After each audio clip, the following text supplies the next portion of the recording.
Hi everyone, Dr. Nemechek here. I want to just touch on two topics, kind of related, and it's about, um, you know, standing your ground, protecting your child, and what to do if maybe your child's been assaulted at school. And this advice comes from my wife, Jean. She was, her prior life, she was a criminal prosecutor, particularly involving child abuse.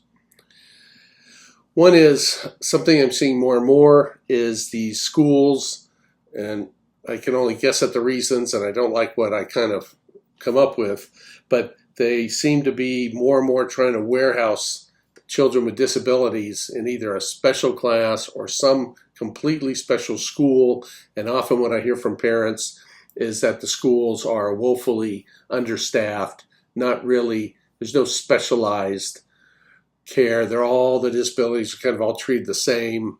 And I think it's a way to just get these kids out of the system, or so that they're bothersome for the other children or whatever, or it's cheaper.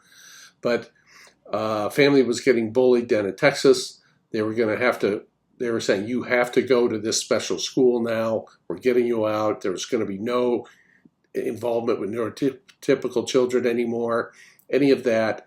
And we advised the family to look for either a autism advocate or a ombudsman, and they had one actually as part of the school district. And so they were having this teacher parent, like the school parent meeting, and when this autism advocate from the school district comes walking in, everything changed. Suddenly, they don't need to go to that special school. Suddenly, they're going to be in that class, and they're going to get the aids they need. All right? So I've even heard of people having their attorney show up to that meeting. And you got to they're going to bully you. You got to kind of bring your reinforcements, get people in there to help you. All right? And this is just a trend I'm seeing.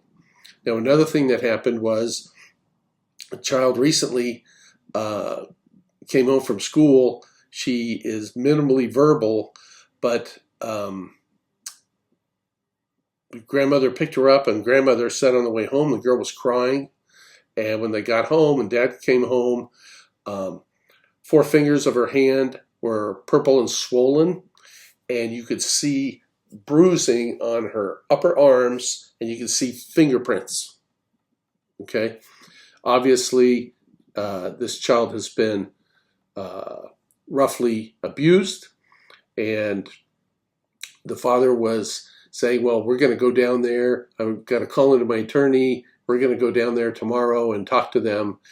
And Jean's advice was, call the police immediately. This is child abuse.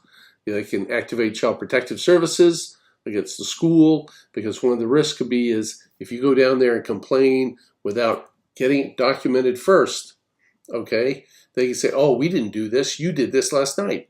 This child was perfectly fine when she left. Okay? And boy, the police were there lickety-split, took a full report, took full pictures, and so, that family is protected. And I think they're in a good position with Child Protective Services to make a case, do an investigation down at that school. So just 2 incidences I thought that were worth sharing with you all, that it's I wouldn't say a rare thing that we've seen. We had a child last month who was basically being duct taped into a chair for hours at school. That was it. And so we got to protect our kids. And that's all for today, everybody. Take care of yourselves, your children, and keep your inflammation down.